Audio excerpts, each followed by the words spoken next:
오늘은 지난 주간에 우리가 읽었던 성경의 내용 중에서 여호수아서 1장 1절로부터 9절 말씀을 중심으로 특히 그 속에 있는 강하고 담대하라 이 말씀을 중심으로 말씀을 전하도록 하겠습니다.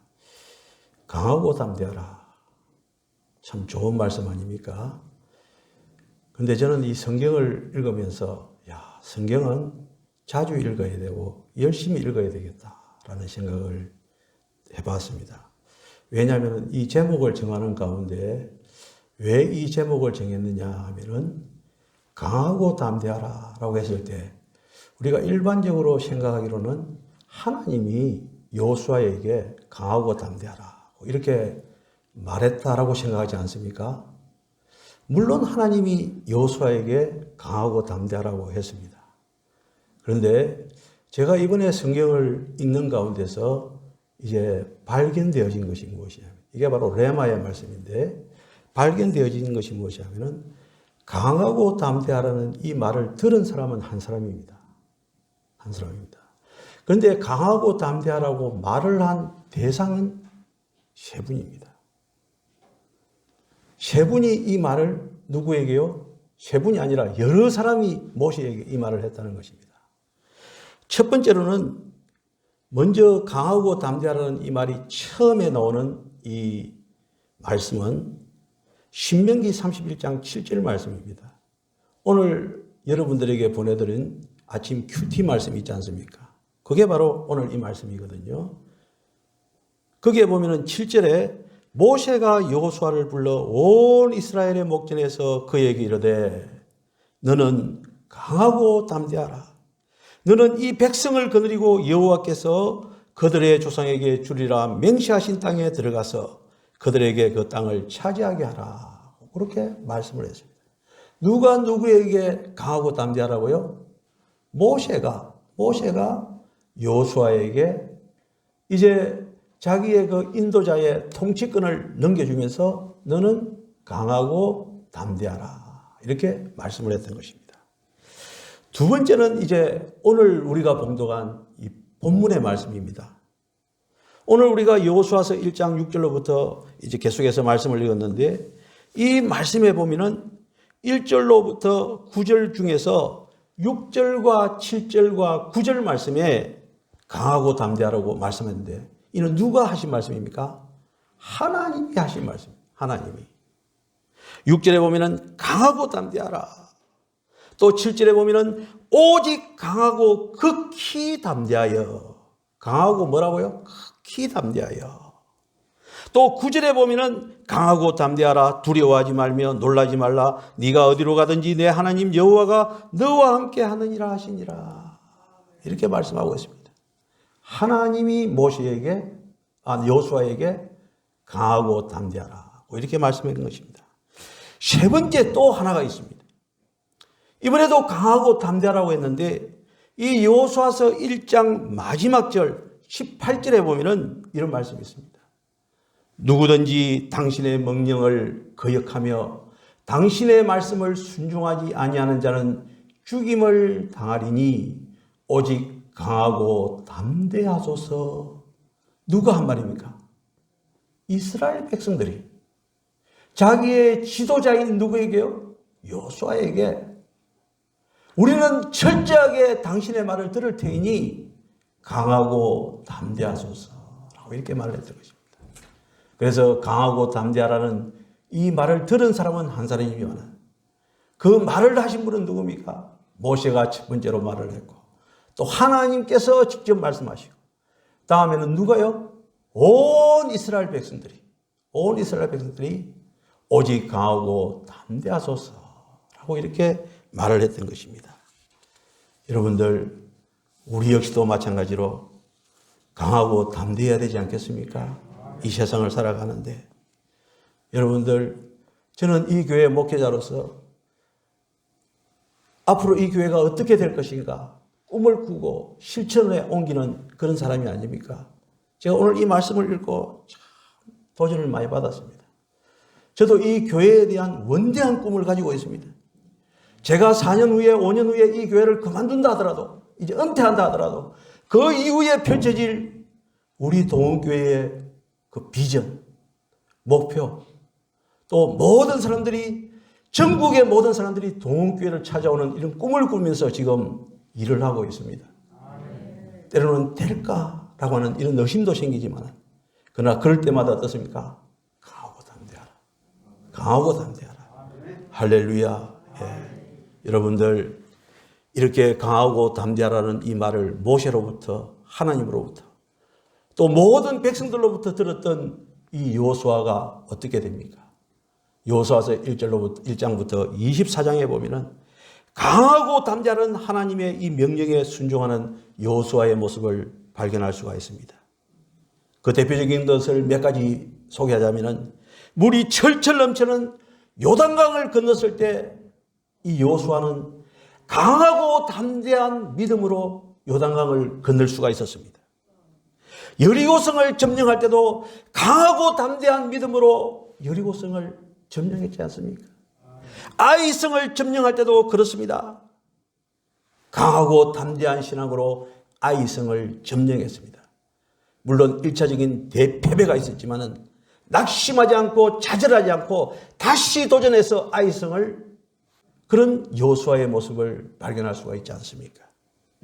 또 여호수아서 12장 7절로부터 24절에 보면은 여호수아가 정복한 왕들의 이름이 쭉 소개되어져 있습니다. 제가 한번 세어봤습니다. 총 왕들의 이름이 몇 명이냐 세어보니까 32명이었습니다. 32명의 왕이 이름이 있다는 것은 무엇입니까? 32개의 나라를 빼앗았다는 것입니다. 32번의 전투를 했다는 것이죠. 32번의 전투를 하면서 저들을 굴복시키면서 어떻게 해요? 강하고 담대한 그런 믿음으로 저들을 굴복시켰다는 것입니다. 여러분들, 여호수아가 그렇게 강하고 담대할 수 있었던 것은 무엇입니까? 그것은 하나님께서 여호수아에게 함께 했다는 것입니다. 여호수아는 하나님께서 자기와 함께 하신다는 그 믿음을 가지고 이스라엘 백성들을 지휘해서 요단강을 건너고 여리고성을 무너뜨리고 아이성을 무너뜨리고 결국은 가나안 32개의 성을 점령하면서 가나안을 점령했던 것입니다. 사실 이스라엘 백성들은 어떻습니까? 오합지졸이었습니다.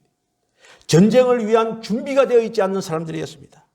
그것도 40년 동안이나 이 광야를 다니면서 생고생을 했던 사람들이 바로 이스라엘 백성들이 아닙니까?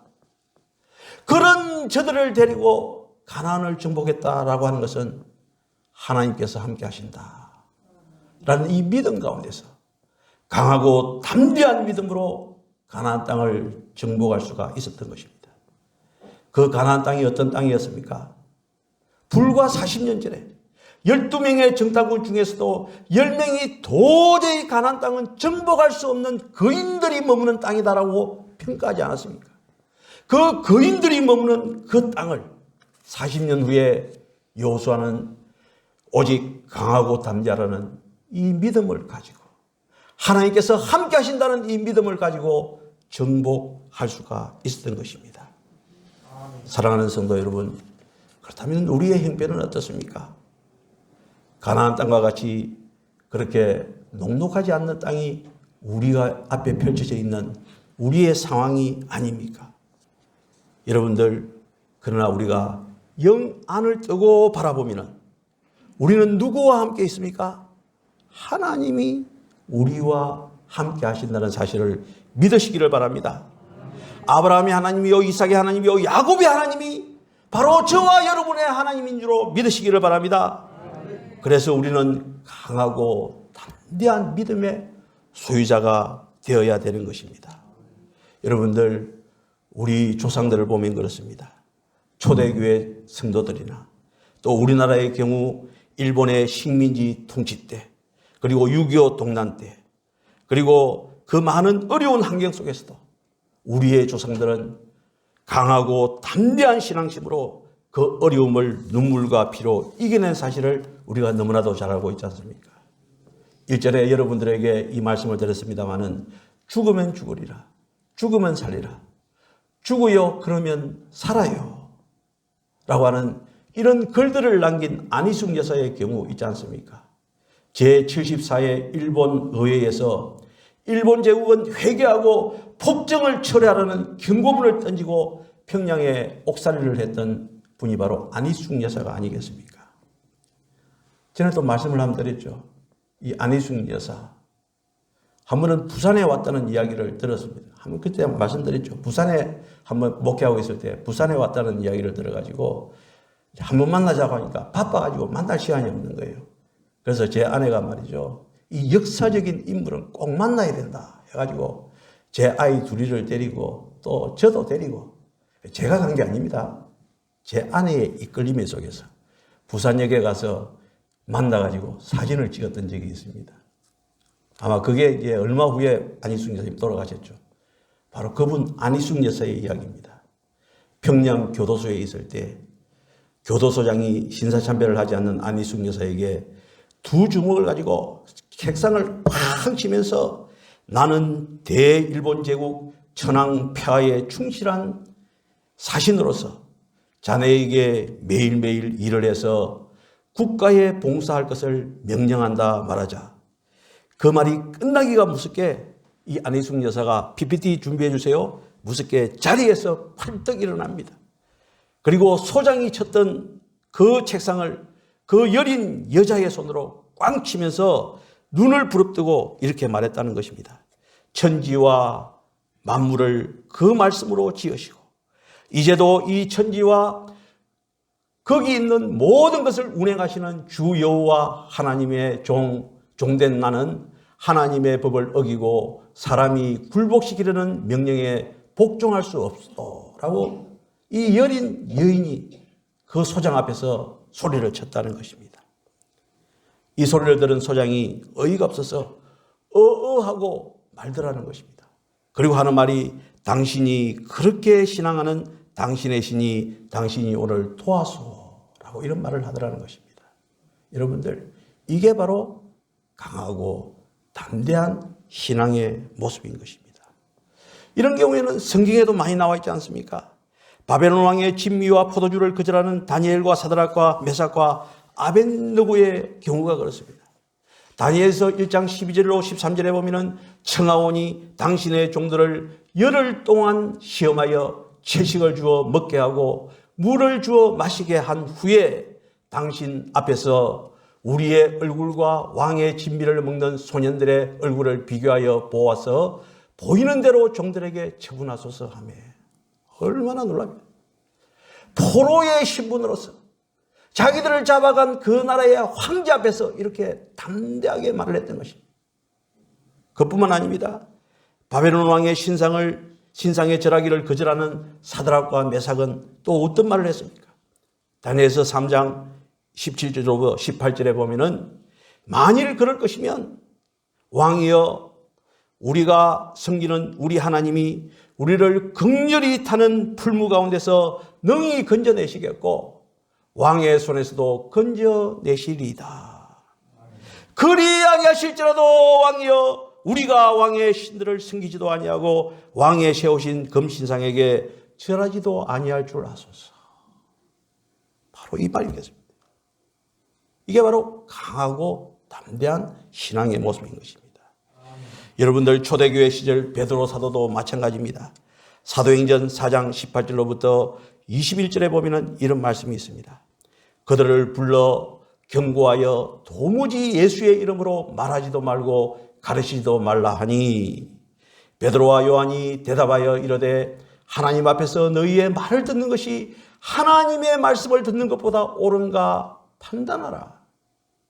우리는 보고 들은 것을 말하지 아니할 수 없다 하니 관리들이 백성들 때문에 그들을 어떻게 처벌할지 방법을 찾지 못하고 다시 위협하여 놓아 주었으니 이는 모든 사람이 그 된 일을 보고 하나님께 영광을 돌립니다. 이렇게 말씀하고 있습니다. 여러분들 어떻습니까? 우리의 신앙의 선조들은요, 이렇게 단호한 모습으로 강하고 담대한 신앙을 가졌던 것입니다. 저들은요, 개인적으로 조용히 죽는 죽음 앞에서도 당당했던 저들의 모습을 발견할 수 있습니다. 베드로의 죽음이 그렇습니다. 베드로는 일찍이 우리 예수님으로부터 내가 진실로 진실로 네게 이르노니 네가 젊어서는 스스로 띠띠고 원하는 곳으로 다녔거니와 늙어서는 내 팔을 벌리리니 남이 내게 띠띠우고 원하지 아니하는 곳으로 데려가리라. 이렇게 말씀했습니다. 이 말씀은 무엇입니까?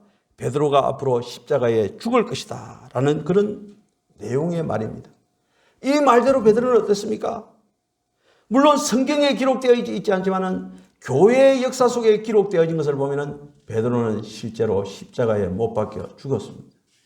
그것도 그냥 죽었습니까? 예수님처럼 죽는다면은 너무한 것이 아니냐? 나는 거꾸로 죽겠다라고 생각했어요. 그래서 십자가에서 거꾸로 매달려 죽은 사람이 바로 누굽니까? 바로 베드로였던 것입니다. 여러분들, 이 얼마나 강하고 담대한 신앙의 모습입니까? 그러면은 이 강하고 담대한 신앙의 모습은 뭐 역사 속에서 또 성경 속에서만 있는 일이겠습니까? 그렇지 않습니다.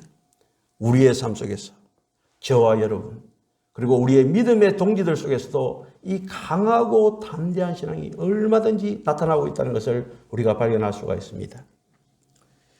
어떤 37살의 젊은 남자가요, 갑자기 눈이 보이지 않는 것입니다. 그래서 병원에 찾아갔더니 실명이라고 하는 이런 청천벽력과 같은 판결을 받게 되어집니다. 여러분들, 37살에 눈이 멀어버리니까 얼마나 답답하고 실망이 되겠습니까? 그분은 이제 미국에 이민 가기로 이미 모든 수속이 끝난 그런 상황이었다는 것입니다. 실명 앞에 그의 모든 인생의 삶이 무너져 버렸습니다. 자기 아내는 남편이 눈이 보이지 않는다니까 두 딸을 데리고 그냥 떠나버렸습니다. 그는 목사의 아들이었습니다. 그는 자라면서 어떤 일을 했느냐 하면은 아버지 교회 앞에 하나님은 없다라고 종이에다 써가지고 붙여놓고 그렇게 반항하는 그런 생활을 했다는 것입니다. 왜냐하면 목사들은요, 그렇게 부자로 살지 않습니다. 저는 좀 부자로 살지만은 대부분의 목사님들이 부자로 살지 않습니다. 큰 교회 목사님들이 사례비를 많이 받는 것 같아도 사실 따지고 보면 그거 다 교회에 또 헌금합니다. 그래서 남이 보기는 잘 사는 것 같아도 속속들이 들려보면 그냥 기본적인 생활을 하는 것이 목사인데 그것도 잘 나가는 목사님이 그렇고 대부분의 목사님들이 입에 풀칠도 못하는 목사님들이 거의 대부분이라고 보면 됩니다. 제가 교회사를 연구했기 때문에 잘 알지 않습니까? 그래서 그 37살에 실명했던 그분의 아버지도 아주 가난한 교회에 가난하게 살았던 모양입니다. 그래서 한이 되어서 하나님은 없다라고 종이에 써가지고 교회 앞에다가 탁 붙이는 그런 일을 했다는 것입니다. 그래서 이 37살에 실명을 당했던 이 사람은요, 절규하면서 몇 번이나 자살하려고 했습니다. 그런데 어느 날 새벽에 하나님의 음성이 들려오더라는 것입니다. 그 말씀이 무엇이냐? 바로 여호수아서 1장 9절의 말씀. 내가 너를 떠나지 아니하고 너를 버리지 아니하리니 내가 어디든지 너와 함께 하겠다. 내가 너의 하나님이 되어줄 것이니 마음을 강하게 하고 담대히 하라. 이 말씀이 귀에 들려왔다는 것입니다. 이 하나님의 음성은 그의 절망에서 그를 일으켜 세워 주었다고 합니다. 그래서 아무도 없는 빈집을 떠나서 이제 서울역에 가서 노숙자 생활을 했다는 것입니다. 그 노숙자 생활을 하니까 그 옆에서 껌파리를 하고 구두 닦기를 하는 소년들이 불쌍해서 도와주더라는 것입니다. 그 당시 껌파리를 하고 구두 닦기를 하던 그 소년들은 배움에 대한 동경이 있었는데 그 아저씨를 도와주다 보니까 그 아저씨 말이 자기가 옛날에 선생님을 했다는 그런 이야기를 들었다는 겁니다. 그러니까 아이들이 좋아가지고 그 선생님을 모시고 가서 우리의 선생님이 되어 주소서라고 이렇게 부탁을 해가지고 야학을 시작했다는 것입니다. 그래서 이 37살의 그분은요, 야학을 하면서 신학교에 들어가서 이제 목사가 되었던 것입니다. 그래서 안 못 보는 맹인이 눈뜬 학생들을 위해서 미아리에 지능 야간 중학교를 세웠다는 것입니다. 야학이 유명해지고 교장이 맹인이라는 소문이 들리니까 시각장애인들이 하나둘 그를 찾아왔다는 것입니다. 그래서 그게 교회가 되어지고 그게 재활원이 되었다는 것입니다. 누구냐면은 안요한 목사님의 셰빗교회를 이야기하고 있습니다. 이장호 감독 아시죠? 영화감독. 이장호 감독의 낮은 대로 임하소서 보셨습니까? 바로 그 영화의 주인공이 안요한 목사님인 것입니다.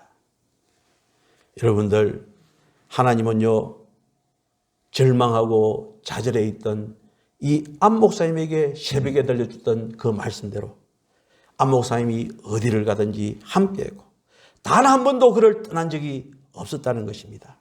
그래서 이 안요한 목사님은 간증을 통해서 많은 사람들이 절망 가운데서 하나님의 빛을 보게 하는 일에 앞장섰다는 것입니다.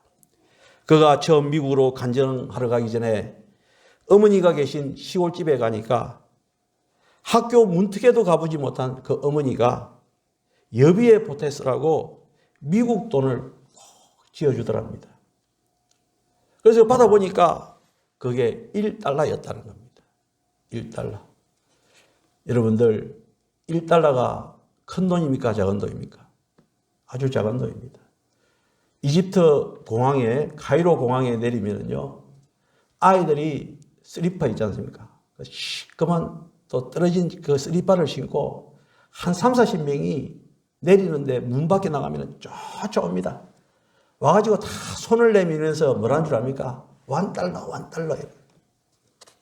아이들한테 주는 돈이 $1입니다. 얼마 되지 않는 돈인데 그 안요한 목사님의 그 어머니는 그 돈이 큰 돈인 줄 알고 25년을 고이 간주하다 자기 아들이 미국에 간다 하니까 그 아들에게 주었다는 거죠. 안요한 목사님은 그 돈을 쓸 수 있겠습니까? 지금도 간직하고 있다는 것입니다. 그래서 그 1달러를 보면서 생각할 때마다 어머니의 사랑에 눈물을 흘린다는 것입니다. 한 번은 이 안요한 목사님이 독일에 갔을 때 그 안과에서 시신경이 아직도 살아있다는 진단을 받았다. 그래서 수술하면 80% 회복 가능성이 있다는 이 말을 들었다는 것입니다. 안 목사님은 일주일을 잠을 못 자는 너무 좋아가지고. 근데 막상 수술하기 전에 이제 동의를 해야 되지 않습니까? 뭐 눈이 뜨이지 않더라도 뭐 그냥 어떻게 할 수 없다라는 그런 동의서를 쓰는데 마음속에 어떤 생각이 들더라는 것입니다. 맹인이 아니면은 누가 상처받은 맹인의 마음을 움직일 수 있을까? 이런 생각이 들더라는 것입니다. 그래서 이 안요한 목사님은 80%의 가능성이 있음에도 불구하고 그 수술을 포기했다는 것입니다. 여러분들, 바로 이것입니다. 어려운 가운데서도 우리 하나님은 함께 하십니다. 강하고 담대하게 하십니다. 여러분들의 삶 속에도 그렇고 우리 교회도 그렇고 우리의 사업처도 그렇고 여러분들 어떠한 상황이든지 간에 강하고 담대하시기를 바랍니다. 이 안요한 목사님은요, 야구 팬이라는 것입니다. 이해가 됩니까? 눈이 보이지 않는데 야구 팬이라는 것입니다. 어느 정도의 야구 팬이냐면은 야구장에 가면은 1루수 옆에 딱 있는다는 겁니다. 1루수 옆에 스탠드에 딱 앉아가지고 딱딱 소리, 이 공이 날아와서 배트로 치지 않습니까? 그 소리만 들어도 아, 이게 안타다 아니면 잡힌다 이걸 안다는 거예요. 그리고 어느 시점 되면 투수가 바뀌어진다 이까지도 안다는 거예요. 눈은 보이지 않지만 귀는 기똥차게 좋게 만들어주시는 거예요. 여러분들, 하나님께서는요, 강하고 담대한 신앙을 우리에게 요구합니다.